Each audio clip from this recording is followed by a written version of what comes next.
Broncos country, welcome back to another video here on the channel. My name is Parker and thank you for taking a few minutes out of your day to spend them here with me. In today's video, we're going to be going over the first game preview of the season between the Denver Broncos and the Seattle Seahawks. The Broncos, we are visiting Seattle. We are playing at Lumen Field in Seattle, Washington, taking on the Seattle Seahawks. Now, today will be a double upload video. I will have another video coming out a little bit later today. I'm going to upload this one around 8 a.m. Mountain Time, and then I'll upload the other one around noon Mountain Time. But today, the previews are back. I'm going to try and do this for every single game this year. I believe I did one for the first 3 games last season, and then I took a break from content for a while and started to re-upload around I can't remember what week it was, but the Lions game last season. I'm hoping to go all the way this year with previews, and then we'll do higher and lower for stocks for the Denver Broncos. So yeah, if you do enjoy this video, make sure you leave a like and subscribe to the channel if you're brand new, as the support is greatly appreciated, and I am trying to get to 1,000 subscribers. And now with that being said, let's go ahead, let's jump into this video. But first, as always, I just want to remind you that no matter who you are, Jesus is King and Jesus loves you. And now let's go ahead and let's jump straight in to this video. So first up, we got to look at the current records, and a big shocker here. The Broncos are 0-0 and the Seahawks are 0-0. Now, the Broncos, we are tied for second place in the AFC West because the Chiefs did win their home opener on Thursday night against the Baltimore Ravens. And then the Seattle Seahawks, none of their division rivals have played yet. It's just been the Chiefs, the Ravens, the Eagles, and the Packers. So these are the current records heading in. Obviously, it's kind of straightforward, or it is straightforward, but I'm just trying to get into the habit because this is going to be the format of the preview videos this season. Next up, here are my keys to victory. We have 4 of them for the Broncos. The first thing we need to do is shut down the running back tandem of Kenneth Walker and Zach Charbonnet. Look, both of them are really solid running backs. I'm a huge fan of Kenneth Walker. In fact, I drafted him for my fantasy draft. We do a dynasty league, and I drafted him as, it was one of my early picks because that was our initial draft, was his rookie year, and he looked solid. And then, you know, they did take Zach Charbonnet early, but this is a solid 1-2 punch at the running back position for the Seahawks, so we have to find a way to shut it down. But not only that, we also have to find a way to shut down, or I guess it will be very hard to shut down, but we need to limit their wide receiver trios, or their wide receiver trio of DK Metcalf, Tyler Lockett, and Jackson Smith-Njigba. For the Broncos to win, we need to establish the run game in order to open up the pass for Bo Nix. Look, he's a rookie, and I'm wearing Bo Nix's jersey right now, the throwback one. But look, as much faith as I have in Bo Nix as a quarterback, in order for him to be successful in the passing game, week 1, in a hostile environment in Seattle, one of the loudest fields in the entire National Football League, we have to establish the run game. We have to get Javonte the ball, get Jaleel McLaughlin the ball. If they come in, get Blake Watson and Audric Estime the ball. We have to establish the run and not just continue handing it off, but we have to establish a solid run game. We have to pick up 3, 4, 5 yards a carry. We have to establish a very solid run game in order to open up the pass game for Bo Nix. And the final thing we need to do is the offensive line needs to keep the pocket clean. Don't force Bo to face a lot of pressure. Don't give up too many sacks. We don't want him to get the jitters. We don't want him to just get too anxious out there and throw the ball too early and get off rhythm and get off his timing. So we need to keep the pocket clean and keep Bo Nix upright for the most part. Next up, let's go through the injury reports. The Broncos, we currently have no injuries heading into week 1. We're not going to be counting the IR players because, of course, Quinn Bailey, Drew Sanders, Damari Mathis, Delarrin Turner-Yell. There are guys who are on, I guess not technically on the 53-man roster, but there are players who are injured on either season-ending IR or IR where they can't return until after week 4. As for the Seahawks, they have 6 injuries. They have tight end Pharaoh Brown, who will be out with a foot injury. One of their edge rushers, Uchenna Nwosu, is out with a knee injury. Now, some other guys who their status hasn't been updated yet, but I expect all these guys to probably play. It's going to be tight end Noah Fant, wide receiver Tyler Lockett. Those are 2 big weapons for Geno Smith. Then, of course, there's one of their new safeties who they signed in the offseason in Rayshawn Jenkins. And then, of course, defensive end Draymond Jones has a hamstring injury. But like I said, those final four between Fant, Lockett, Jenkins, and Jones, I do expect them all to play for the Seahawks based off of everything that I've seen. Next up, let's look at the quarterback comparison. Of course, we're going to be going off of college stats because the only stats that Bo Nix has are in the preseason when he went against the Colts backups and the Packers backups. So that's not really a reliable source. I mean, neither is college, but we have the bigger sample size, so we know who he is. In 61 games between the Auburn Tigers and the Oregon Ducks, Bo Nix has 1,286 completions on 1,936 throws. He has a 66.4 completion percentage throughout his career in college and got more accurate as his college career went on, specifically in those 2 years at Oregon. He threw for 15,351 yards, 113 touchdowns to 26 interceptions, and he had a pass rating of 149.6. Now, we know who Bo Nix is. He doesn't have the strongest arm, but he does have a decent arm. He's going to take care of the football. He's not going to throw many interceptions. He's not going to take many sacks, as well as he has some mobility as a runner. He can scramble. He can pick up a few yards with his legs, but he is going to be an accurate quarterback. He's going to get the ball out early and quick and on time. Now, that can be a positive and a negative thing because you want plays to develop, and so if Bo Nix is immediately hitting his first read, that can be good. But it can also be bad if you're taking the safe approach and a wide open play happens. You want the pass play and the pass patterns to develop. Next up for the Seahawks, this is year 3 of Geno Smith starting for them last season. For anyone, for rookies, I'm going to give their college stats. For any other player, I'm going to be giving their stats from last season until next week when we're going to do the updated actual stats. But last season, Geno Smith played in 15 games, did miss a couple games with injury where Drew Lock did come in, but he had 323 completions on 499 passing attempts. He had a 64.7 completion percentage, he threw for 3,624 yards, 20 touchdowns to 9 interceptions, while having a pass rating of a 92.1. Geno Smith, he had a very solid season, and can I just say, these Seahawks uniforms, they're throwbacks. They're wearing them against the Broncos, and these are some of the nicest uniforms in the entire NFL. You know, I'm a jersey fanatic. I love to collect jerseys. Of course, I don't have a lot of money right now, but when I get money at some point in the future, I want to get one of these throwback jerseys because these things look so nice. But moving on, we are going to be moving to the Broncos running backs versus the Seahawks front seven. Starting off with RB1, that is going to be Javonte Williams. Javonte Williams, of course, was coming off of an ACL injury last season. So, you know, he didn't have his best season. He didn't have the greatest season. And so in 16 games, he had 217 rush attempts for 774 yards, averaging 3.6 yards per carry, 3 touchdowns with his longest run being 21 yards. And he just didn't look like that rookie season Javonte Williams. I'm hoping 2 years removed from that ACL injury, he's going to look like he did in his rookie season. But, you know, it's always tough to come back from ACL injury, so I'm hoping Javonte Williams has that bounce back season for the Broncos.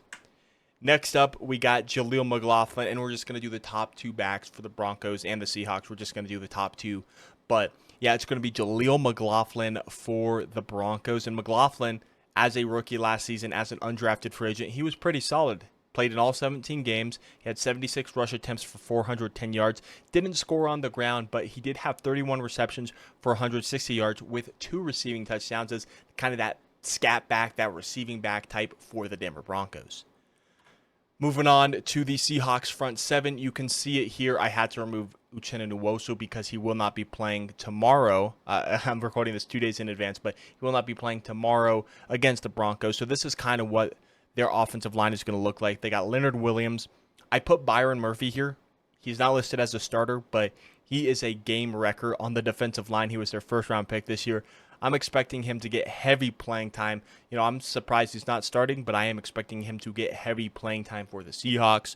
Jaron Reed as another defensive end. Draymond Jones, defensive end. Of course, Broncos fans are familiar with Draymond Jones. Then we got the linebackers in Jerome Baker and Terrell Dodson, as well as the edge rusher in Derek Hall.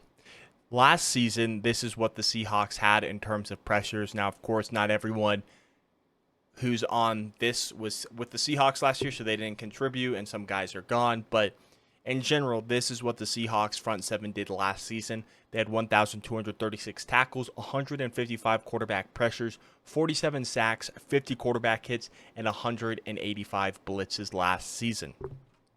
Moving on to the Seahawks running backs now, kind of flipping the record back and forth versus the Broncos front seven. We start off with Kenneth Walker. In my opinion, they're RB1, but it's really a 1-2 tandem with him and Charbonnet. Kenneth Walker played in 15 games with 219 rushing attempts, had 905 rushing yards last season. It would have been impressive if he had 9,000.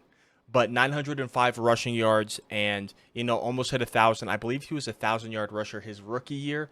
But, of course, with the 1-2 tandem with him and Charbonnet, didn't reach that number. But still, that's very impressive for how much time he split carries with Charbonnet. Averaged about 4.1 yards per carry, scored 8 touchdowns, and had a long run of 45 yards. Moving on to Zach Charbonnet. Charbonnet played in 16 games with 108 rush attempts. Is that how many? Okay, no, I was going to say, I thought they had the same amount of rush attempts. I was going to be like, that is crazy. Now, of course, Kenneth Walker didn't miss 2 games last season, so probably could have hit the 1,000-yard mark if he played in all 17 games, but that's neither here nor there. Charbonnet, 108 rush attempts, 462 rushing yards as a rookie, 33 receptions for 209 yards, and I have 6.3. This is kind of awkward. I don't know if that's his average or if I just meant to put 6 touchdowns last season. But nonetheless, Zach Charbonnet is a very solid running back. I'm going to get off this page because that is embarrassing. They're putting 6.3 touchdowns. Like, what? But, it is what it is. It was a typo, and that stuff happens as a content creator. I know I might get flamed for it, but hey, you know what? It is what it is. I was too worried before about what people thought, so I would constantly change it to make it look like it was correct. Sorry for hitting the microphone, but I'm going to leave it as is. Moving on, and if I'm talking fast, I'm sorry. I'm just trying to get through this video quickly because typically it would take about 40-ish minutes, and I'm not trying to stay here and make a 40-minute video or have you guys watch a 40-minute video as well, hopefully. But in terms of the Broncos front seven, here is what it looks like. Zach Allen, DJ Jones, the new addition, and John Franklin Myers, Baron Browning, Alex Singleton, Cody Barton, and Nick Benito. Now, you could substitute Nick Benito for Jonathan Cooper if you think he's going to be a starter, and he very well could be, but I'm a big Nick Benito fan. I think he's going to have a solid year for us. Last season, our front seven had 113 tackle, or not just our front seven, but our entire defense last season. Same thing with the Seahawks one. Had 113 tackles, 121 pressures, 42 sacks, 47 quarterback hits, and blitzed 231 times last season. Now, moving on to the receivers, this is the receiving matchup, at least for the top 3. Courtland Sutton will be going against Tariq Woolen, as that is their number 1 cornerback as of right now.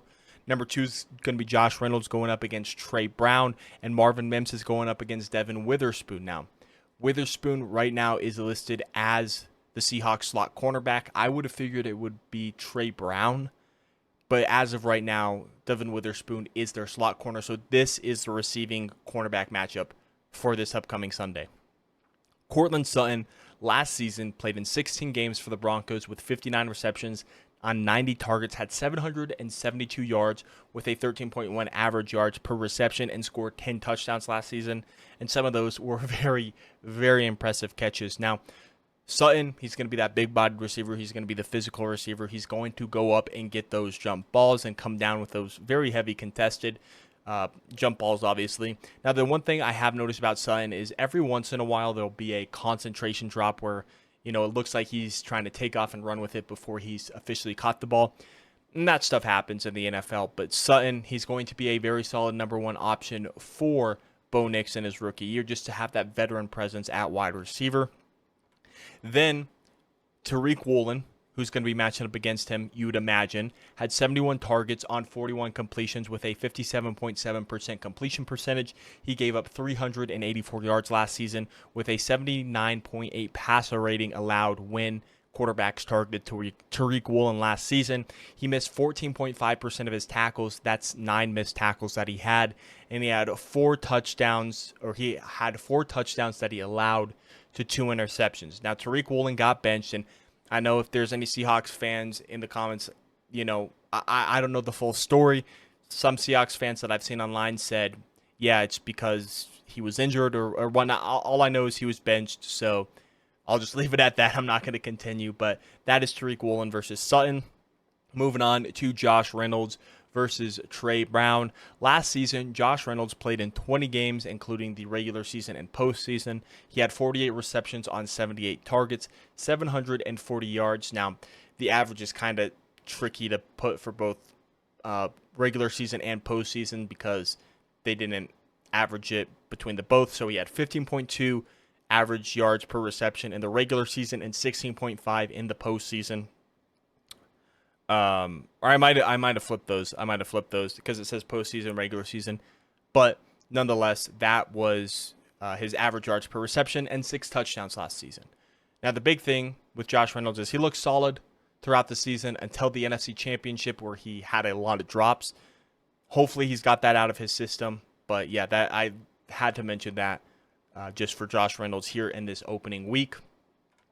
Next up, we got Trey Brown, who last season was targeted 46 times, who allowed 30 completions for a 65.2% completion percentage.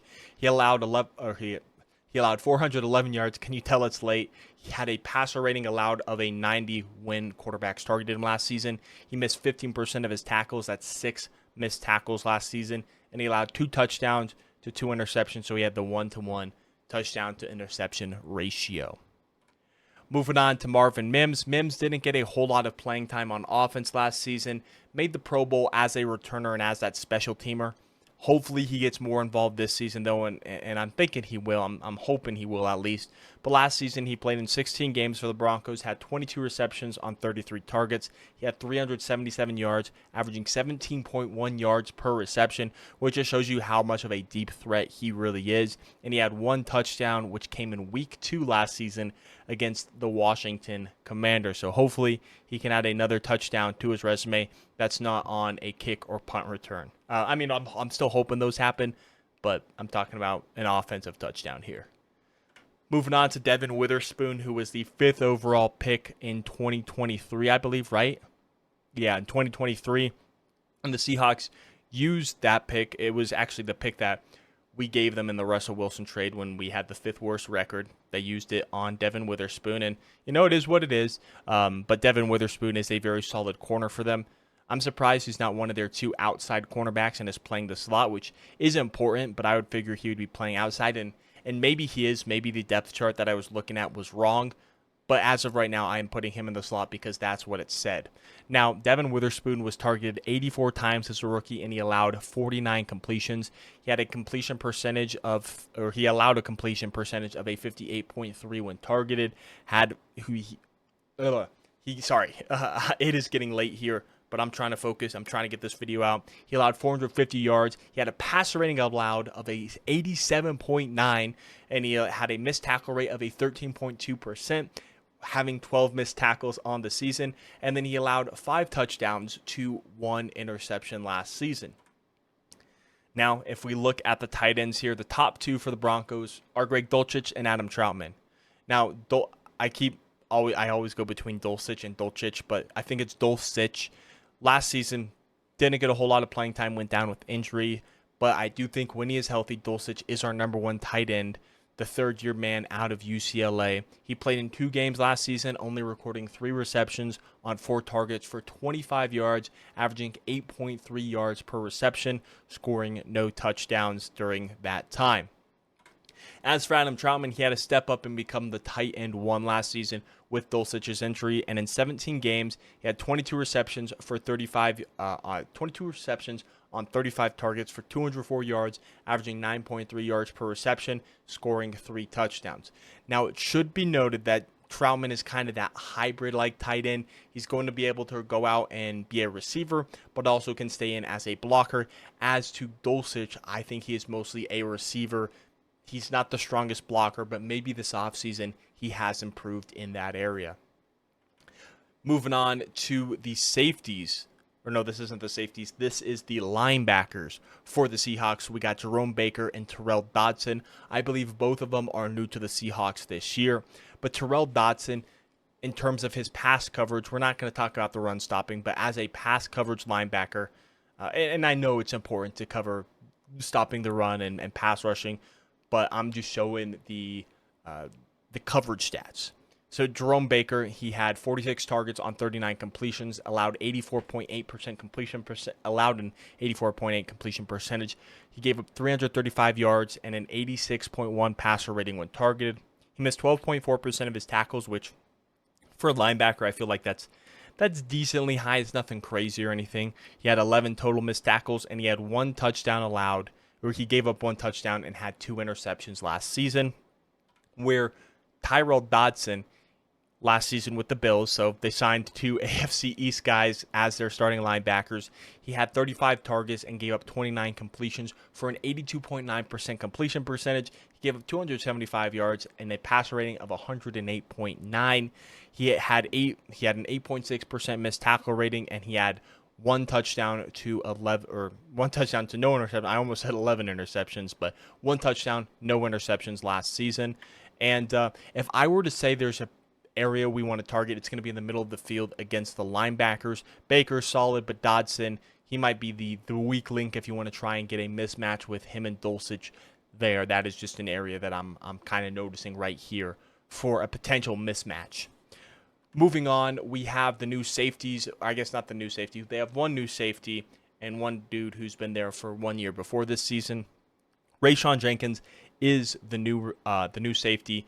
He had 61 targets and allowed 33 completions last season with the Jacksonville Jaguars. He had allowed a completion percentage of a 54.1. He was shut down in terms of coverage. He allowed 424 yards and a 62.5% passer rating when targeted. He had a 9% missed tackle rate with a total of 10 missed tackles, and he gave up 0 touchdowns and had 2 interceptions. Rayshawn Jenkins is a baller and someone who will replace Quandre Diggs quite nicely in Seattle. Moving on to Julian Love, though. This will be his second season with the Seahawks. And last season, he had 69 targets with giving up 44 completions. He had a 63.8% completion percentage, gave up 606 yards, allowing a passer rating of an 82.2, and he had a 7.5% missed tackle rate, missing 10 total tackles. He gave up 3 touchdowns and had 4 interceptions last season. Now, let's start looking at the Broncos defense and the Seahawks offense. Here is going to be the corner wide receiver matchup. Pat Surtain is going to be matching up against DK Metcalf. He will probably be shadowing DK Metcalf if I had to imagine. If I had to guess, Pat Surtain would be shadowing DK Metcalf. As for Riley Moss, he's going to be lining up opposite of Pat Surtain. And if I had guessed, he would be lining up against Tyler Lockett. He'll be lining up against whoever is not the slot receiver because Jaquan McMillan, he'll be the slot corner, and he'll be matching up against whoever goes in the slot. But Riley Moss will be the other outside cornerback opposite of Pat Surtain. And then the other 2 receivers for the Seahawks are, of course, Tyler Lockett and second-year receiver Jackson Smith-Njigba, who I really liked coming out of college. I thought his sophomore year in the Rose Bowl when Olave and Garrett Wilson were declaring for the draft, I thought Njigba was going to be a very solid receiver. I thought he was going to be a top 10 pick. Didn't have the strongest of seasons and fell back into the 20s where the Seahawks grabbed him as the first receiver in that draft. I think he's going to be a star, and he's going to be a solid replacement for Tyler Lockett whenever he inevitably retires, whenever that's going to be. But I really like their wide receiver trio, and it's going to be hard to shut them down. That's why I said limit them in the keys to victory earlier in the video. But yeah, let's talk about DK Metcalf versus Pat Surtain. We saw this matchup 2 years ago in week 1, and it's going to be a fun matchup. DK Metcalf, one of the best receivers in the NFL. Pat Surtain, one of the best corners. I'm a Broncos fan, so I'm going to say he's the best corner. But yeah, this is going to be a fun matchup to watch. I'm hoping PS2 comes out with the victory. Just got that new contract where, he was the highest paid corner, but Jalen Ramsey just beat him out. But last season for the Seahawks, DK Metcalf played in 16 games, having 66 receptions on 119 targets. He had 1,114 yards on a 16.9% or average yards per reception and scored 18 touchdowns for the Hawks last season. As for Surtain, Pat had a down year. I will say he did have a down year, but his down year is still elite for cornerback standards. He was targeted 91 times, allowing 54 completions for a 59.3% completion percentage. He gave up 660 yards, and that's a lot, but I think a lot of those are inflated from that horrible Week 3 Dolphins game. So, yeah, I do think a lot of those are inflated. He allowed a pass rating of an 88.2% when targeted, which got to get that down. But again, I do think that Dolphins game does inflate some numbers there. He missed 8% of his tackles, which is 6 total missed tackles, and he gave up 3 touchdowns to 1 interception. I know one of them I think was credited against that Dolphins game against Chosen Anderson, but I don't know if that's entirely his fault. But we're not going to get into that here in this video. Let's go ahead. Let's move on to Tyler Lockett versus Riley Moss. In 17 games last season for the Seahawks, Lockett had 79 receptions on 122 targets for 894 yards, averaging 11.3 yards per reception, scoring 5 touchdowns for the Seahawks. As for Riley Moss, he's a first-year starter. He was a special teamer last season, and he was a third-round pick in the 2023 NFL Draft, who Sean Payton traded up for. And yes, he's a white cornerback, so you can get him, and you can say that narrative all you want.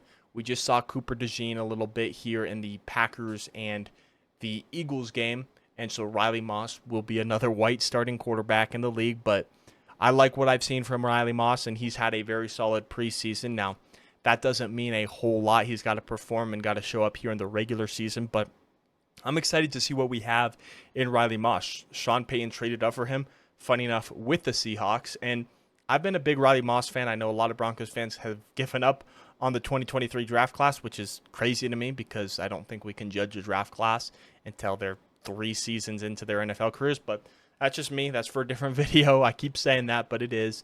But yeah, I'm excited to see what Riley Moss and how Riley Moss performs here in his rookie year. Rookie year. This is his first year starting. It's technically his sophomore year. Next up, we have Jaxon Smith-Njigba versus Jaquan McMillan. Accidentally skipped forward 2 slides. But Jaxon Smith-Njigba last season for the Seahawks played in 17 games, had 63 receptions on 93 targets. He had 628 yards, averaging 10 yards per reception and 4 touchdowns. Honestly, a very solid season for a number 3 receiver. I mean, he's one of, if not the best, number 3 receiver on any NFL team. Jaxon Smith-Njigba, I believe, is going to be a star in the NFL. In fact, I believe so much that I actually traded for him in my Dynasty Fantasy Football League. But matching up against him is a young upcoming star as well in Jaquan McMillan, the undrafted free agent out of East Carolina. Last season, he started off super strong, kind of started to tail off towards the end. Maybe that's just because we weren't in playoff contention and maybe wasn't playing up to the best he could be. I don't know what the reason was, but did start to trail off towards the end of the year. But last season, McMillan was targeted 66 times, allowing 37 completions for 56.1% completion percentage. He had 400 yards and a passer rating allowed of a 96.8, which isn't great. But he had a 13.6 missed tackle percentage and 8 tackles that he missed. He gave up 7 touchdowns to 2 interceptions, but giving up the touchdowns, it is what it is. You can't have, is what it is. Gave up 7 touchdowns, had 2 interceptions. Hopefully McMillan improves upon last season. Next up, let's look at the tight ends for the Seattle Seahawks. Those are going to be Noah Fant and A.J. Barner, with Pharaoh Brown being out with injury tomorrow. Last season, Fant played in all 17 games, had 32 receptions on 43 targets for 414 yards, averaged about 12.9 average per reception, but scored 0 touchdowns. And I'm still rooting for Fant. Of course, he was a first-round pick by the Broncos back in 2019, included in the Russell Wilson trade, and had a really, really solid rookie year, but then just never took that next step. So I am still rooting for Noah Fant. He's an explosive playmaker at the tight end position, but from the looks of it, wasn't really utilized super heavy in the receiving game last season. As for their backup this game, it's going to be A.J. Barner, the rookie tight end out of Michigan. And during his college career with the Indiana Hoosiers and the Michigan Wolverines, Barner had 64 receptions for 160 yards, averaging 9.5 yards per reception, and had 5 touchdowns. Now, the thing to look, if you just look purely at the stats, you're probably thinking that's not good.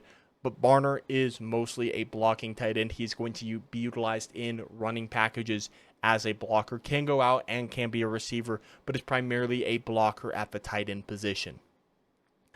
Next up, for the Broncos linebackers, we have Alex Singleton and Cody Barton. And if I were the Seahawks, I would be targeting the middle of the field with our linebackers in the passing game because they'll hit you, they'll wrap up, they'll make a lot of tackles, they'll stop the run, but they're not going to provide a lot of interior pressure. They're not going to blitz a lot, and they're not the greatest in coverage. So this is kind of the area I'd be looking to pass at if I was the Seahawks. But hopefully, Alex Singleton and Cody Barton prove me wrong, and they step up, and they are just dominant in the pass game. But we'll have to see. That's my hope. I'm not saying it will happen, but that's my hope. Last season, Alex Singleton was targeted 85 times in coverage, giving up 68 completions for an 80% completion percentage. He gave up 573 yards and a pass rating of 102.6 allowed last season. He missed 7.8% of his tackles, which was 15 missed tackles, which should show you how much tackles Alex Singleton gets. He gave up 2 touchdowns in the receiving game, snagging 0 interceptions last season. As for Cody Barton, the former Seahawk, was with the Commanders last season, but his first 4 years, I believe, were with the Seahawks. Barton had he was targeted 47 times in coverage, giving up 37 completions with a 78.7% completion percentage. He gave up 331 yards, 101.3 passer rating allowed when targeted. He only missed 3.2% of his tackles, which was 4 tackles, and he had 2 touchdowns, given up to 1 interception. But Barton doesn't miss tackles, which is nice to see, but you can look at the passer rating when targeted. That's the biggest key here. 101.3 for Barton and 102.6 for Alex Singleton. That kind of sounds like a radio station. 102.6. But that's neither here nor there. This is where I would be looking to target the passing game if I were the Seahawks. Then moving on to the safeties for the Broncos, we've got P.J. Locke and Brandon Jones. Of course, Locke, who's an undrafted guy out of Texas, and came in towards the back half of the season with Kareem Jackson's suspensions and has looked solid for the past few seasons, never really given that chance to start. Now he is. Last season, though, in his limited playing time, he gave up 35 targets on 21, or he was targeted 35 times and gave up 21 completions. He had a completion percentage given up of 60% with 302 yards given up. He had a 95.2 passer rating allowed when targeted and had 14.5% missed tackles with 9 total missed tackles. Now, he gave up 2 touchdowns and only had 1 interception, which was against Jordan Love last season. And by the way, speaking of Jordan Love, my prayers are up because what a gruesome looking injury that he had against the Eagles. I'm hoping he can return, but I'm hoping he can return this season, but I don't know if it's looking too good. But again, I'm prayers up to him, and I'm hoping he can return. The other safety is going to be the big free agent signing for the Broncos this season, signed on day 1 of free agency, and that's going to be Brandon Jones. Now, Jones didn't play a whole lot last season, but when he did, he was targeted 16 times in coverage. He gave up 11 completions for a 68.8% completion percentage. He gave up 133 yards and had a passer rating allowed of a 75.3%. He had a 12.7% missed tackle rate with 7 missed tackles. He gave up 1 touchdown and had 2 interceptions last season with the Miami Dolphins. Now, let's talk about the Broncos pass rush versus the Seahawks offensive line. Here is the pass rushing group. Of course, we got the 4 edge rushers on the team in Baron Browning, Nick Bonito, Jonathan Cooper, Jonah Ellis, and then the 2 defensive ends who are going to be interior linemen, but the interior defensive linemen who I'm also expecting to provide a lot of pressure as pass rushers, and Zach Allen and John Franklin Myers. Now, last season, the Broncos pass rush, this was through the whole team, not just the guys who were there last season and everything. This is the whole team's pass rush last season. We had 113 tackles, 121 pressures, 42 sacks, 47 quarterback hits, and blitzed 231 times. I'm going through that fast because I've already shown it earlier. As for the Seahawks offensive line, this is what their starting offensive line is looking like heading into week 1. They got Charles Cross at left tackle, Laken Tomlinson at left guard, Connor Williams at center, Anthony Bradford at right guard, and George Fant at right tackle. Last season, the Seahawks offensive line gave up 37 sacks, was faced with 159 blitzes. They had 70 quarterback hurries, 47 allowed 70 hurries, allowed 47 quarterback hits, and allowed 154 pressures on the quarterback last season.